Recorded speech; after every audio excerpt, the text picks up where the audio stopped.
saying, bro? Oh, what are you saying? There he is. Bro actually thinks he's a sniper.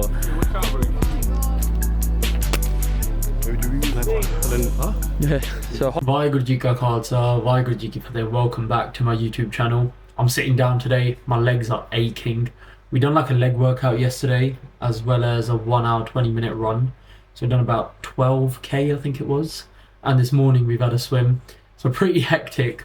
But today's video is a bit of a follow-on video from our habits video, which a lot of you guys really enjoyed. Now, today's video is more on the hukams that the Guru gives us. So the difference here is that a hukum is a command. So for a lot of us, this can actually be pretty scary, because obviously a command is something you have to do, you have to obey. And sometimes those who are coming into Sikhi, they might find it difficult to actually obey to these hukams, to these commands. I want to reiterate that the Guru is all forgiving and the Guru understands that everyone is on a journey, but it's more about making an effort. So having said that, let's jump straight into the video with hukam number 1, which is refraining from the 4 cardinal sins. So there's a pangti within Guru Granth Sahib Ji that actually reaffirms the importance of obeying a hukum. So Maharaj says, Hukam manniye hove parwan ta dargah paida jaye. So what Maharaj is saying here is that by obeying the command, one gets accepted. And when you are accepted within the court of the Lord, you get robed in honor. So accepting hukum is very, very important. So these 4 cardinal sins, these 4 sins that we cannot commit, are as follows. Hukka, hajamat, halal, haram. So there's probably a few words that you may have recognized there that we use pretty much on a daily basis here in the West. Hukka is obviously things like smoking, shisha, tobacco, cigarettes, anything like that. Hajamat is cutting your case. Halal is the meat of the Muslims. Now this one I do want to cover a little bit more in depth. And then haram is committing adultery. So these 4 things are 4 things that the Guru wants you to stay completely away from. And what Guru Gobind Singh Ji Maharaj says in their Bani, which is a bit of a famous quote now that is used quite a lot, and that is Rehat pyari mujhko, Sikh pyara nahi. So what does the word rehat mean? Rehat means code of conduct. Without a code of conduct, you're just an ordinary person. Not saying that ordinary people are bad, but the Khalsa is the Khalsa of Akal Purkh, of God, of Vaheguru. In order to be classified as the army of God, there's got to be something a bit more special about you. And this is why the Guru here is saying that a Sikh alone isn't that beloved to me. A Sikh with their rehat is very, very beloved to me. So refraining from the 4 cardinal sins, I can understand why it's a little bit difficult, and the 2 that are normally more difficult are the ones associated with the meat and the cutting of your case.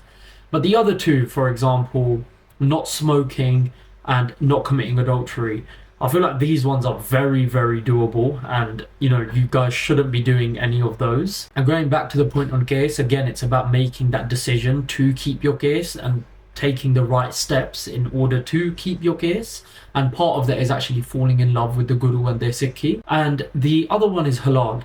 Now this one is taken slightly differently by different groups, by different jathebandiyan, which you could translate to as different sects of Sikhi. So we've got a few sects that would say that eating meat, any form of meat, is a bujjal khurai. And on the other side, we've got the Jathebandiya and the Sampradas that do actually allow meat eating within the Maryada, within the code of conduct. And now I'm not going to go into who's right and who's wrong, because quite frankly, Maharaj tells us Mas kar moorakh chagre. So I'm not going to go into that. But if we just focus on the halal bit, what Maharaj is speaking about is the meat of Muslims specifically. And if we just go into the moral compass of this, if anyone has seen the way halal is done, you can see it's very, very unjust to the animal. And Sikhi is about justice, it's about compassion, and there's nothing just in that method. And also it's a sacrificially killed meat. It's done as a sacrifice to God. So those are the main reasons why we refrain from eating halal. But one that really resonated with myself, and I know resonates with a lot of Sikhs, is the Shote Sahibzade, is Baba Fateh Singh and Baba Jorawar Singh Ji, the 2 younger sons of Guru Gobind Singh Ji Maharaj.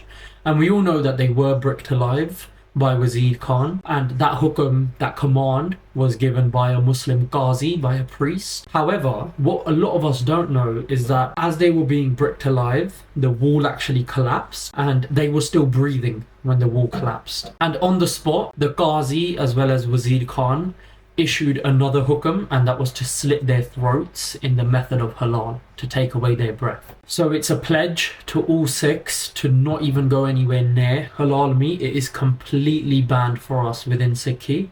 And the whole meat argument, again, you've got plenty of resources online you can go read up on, align yourself to whatever you feel works best for you. But let's try to keep the arguing to a minimum, because that is not what the Guru wants us to do. So that is hukum number 1, is refraining from the 4 Bujr Qurats. Now moving into hukum number 2, this one's going to be a pretty obvious one, but that is actually taking part in Naam Jap, and the Guru actually commands the Sikhs to do so. So there's plenty of Bangtiyan throughout Guru Granth Sahib Ji Maharaj that tells and instructs the Sikhs to take part in meditation, in Simran. And one that stands out to myself, especially us living in the West, where, you know, there's so many different forms of meditation, so many different techniques. You can hear loads of people on YouTube, read loads of books on how to do meditation. But the Guru Granth Sahib Ji makes it very clear for us on what we should meditate on. And Maharaj says, Prabh ka Simran sabte ucha. So a very easy bhangti to understand for those who do understand Punjabi. Prabh in this case is God.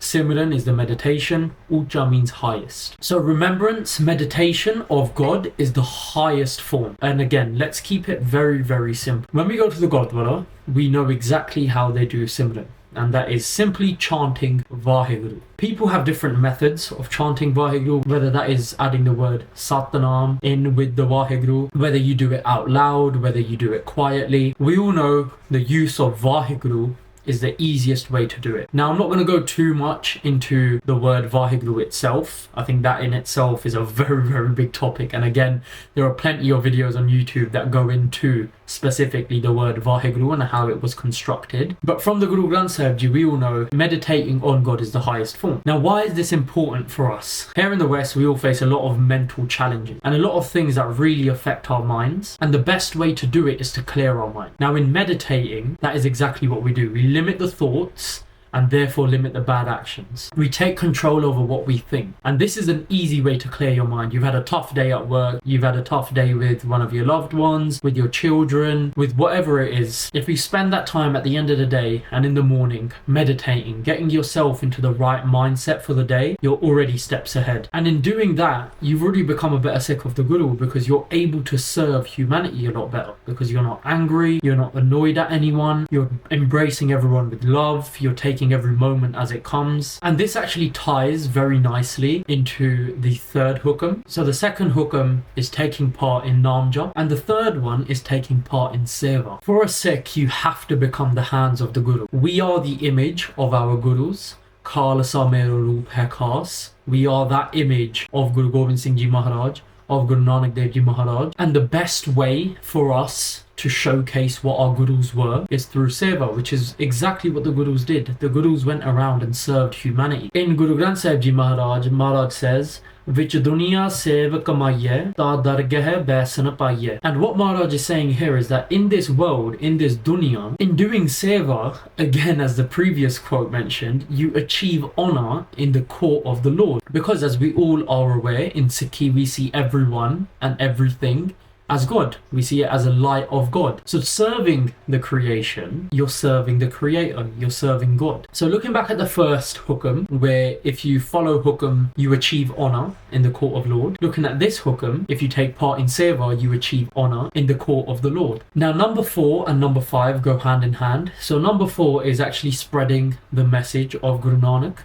is spreading the message of Sikhi. And what I want to say here, Sikhi isn't something that is best practiced behind closed doors. You have to live and breathe Sikhi. It's exactly the same as the third one. You have to serve humanity. So even in spreading the message, so what does Guru Granth Sahib Ji Maharaj tell us about spreading Naam, about spreading the message of Guru Nanak. Jan Nanak tur mange tis Guru Sikh ki. So what is being said here is servant Nanak begs for the dust of the Guru Sikh. Why do we beg for the dust of the Guru Sikh? Jo aap jape avar naam japaye. So what Maharaj is saying here is what you jap, what you chant, what you meditate on, allow others and inspire others to also meditate on that. That is spreading what Guru Nanak Dev Ji Maharaj is telling the Sikhs to do. And this takes me on to hukam number 5, which is Dharam Yudh, the righteous war. Now, in order for us to carry out spreading the message, we need to uproot the evil and the wicked, exactly as the Khalsa did previously. When we read our history, we read about big battles, we read about swords, we read about blood, we read about pretty graphic things. So the Dharam Yudh is slightly different here. Dharam Yudh was always more than just a sword, it was always more than just a weapon. We have to remember Guru Gobind Singh Ji Maharaj tells us that when all means fail, it is then necessary to pick up a weapon. It is then righteous to pick up a shastra. However, what we can learn from Guru Gobind Singh Ji Maharaj is from a very important letter that was sent to Aurangzeb. And the name of that letter is the Zafarnama. Now the words alone of this letter were enough to end the life of Aurangzeb. So there's a lesson here for us, is that we don't always need to be picking up a sword to fight the battles. There's plenty of ways that we can fight and uproot the evil, the wicked within this world. And there's loads of famous pangtiyan here. Sura so pehchaniye jo lade deen ke het, purja purja kat mere kabhu na shade khet. That he alone is the spiritual warrior, and he fights for the sake of the poor and the righteous. Dehe seva bar mohe ehe subkarma nate kabhu na tarum. That, O Lord, grant me this boon, grant me the strength that I will never hesitate from performing a righteous deed. So Sikhi throughout is about performing righteous deeds. It's about protecting the innocent. It's about protecting the weak. And protecting those is a hukam to us. Now, how can we partake in Dharam Yudh? A few ways that we've been trying to tackle this. Here in London, we've got this concept called Speaker's Corner, where you go and debate other people. Now, we started noticing a lot of videos where other people of other faiths, of other religions, were speaking about Sikhi in a very negative manner. And they were just making up their own things. So we took it upon ourselves to head to Speaker's Corner to spread the message. And I'm going to leave a link in the video to Bunga Azadi's video on Speaker's Corner. He's got quite a few now, as well as Bhai Jagrad Singh, who used to go previously to Speaker's Corner. Now, what Bunga Azadi in his video essentially does is he breaks down the debating that happens at Speaker's Corner into a slightly easier way to follow what is being spoken about. So for those who are coming into Sikhi, it's a good way to understand exactly what's being said. And he's done this for a few videos, and I do recommend checking out his channel. He's got some very, very good content on there, and recently he's just made a video with Jawala Singh, who for me is a very, very big inspiration and someone that we can all learn off of through his Study Sikhi course. So there's plenty of ways that you can take part in Dharam Yudh, and if there is ever a need for the Panth to pick up arms again, you should be ready. So therefore you should be training, you should be getting your body as fit as possible, learning how to fight, getting your stamina, your strength up. So there's a lot of things that you can do in order to fulfill this hukam, and it's not always about picking up a weapon